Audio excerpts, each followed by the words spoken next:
Quick, toss some salt over your right shoulder. What's going on, guys? Sean here, certified health coach. Today I want to talk to you about salt and why it's not bad for you. What the hell? Okay, so we're talking about salt.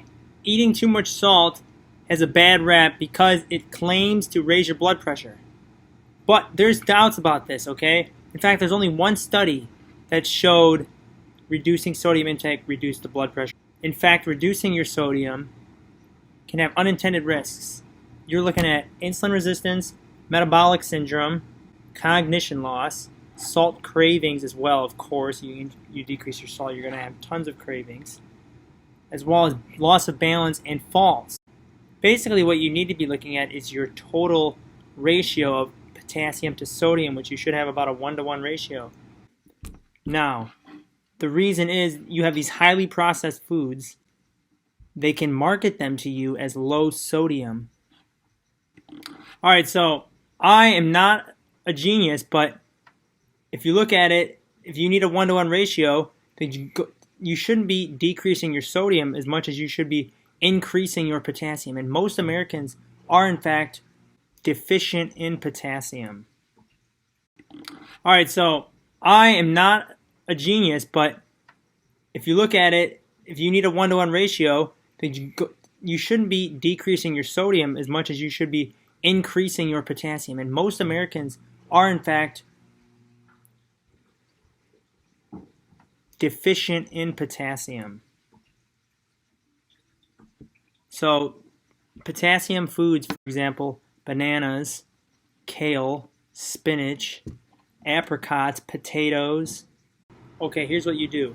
You buy unrefined Here's what you do. You reduce your intake as much as possible of processed, packaged fast foods. This way, when you cook your foods, you can add your own salt. You add pink Himalayan salt or sea salt. Okay, these salts contain minerals. Pure table salt does not contain minerals, it only contains sodium. Alright, here's the big question. Should you eat less salt? Unless you have a condition where your doctor tells you not to eat a lot of salt, then you should be good, especially if you're a healthy person who eats mostly whole foods, okay? Now, you can do this, you can track your food too by using an app like MyFitnessPal, where it'll tell you the sodium intake of all your foods, and you realize when you don't eat like things like bread and fast food and packaged foods all the time that have tons of sodium, your sodium levels are actually pretty low. So feel free to add salt to your foods. Now, of course, you don't want to add the whole bottle of salt because high salt intake is also bad for your stomach and it does raise your blood pressure, but like we said before, keep the potassium high as well. So moderation is the key with the salt, but salt is not bad. Alright guys, that wraps up the video. Just a little snippet on my take on salt, okay? Feel free to hit the like button, subscribe if you like the videos, and I will see you in the next one.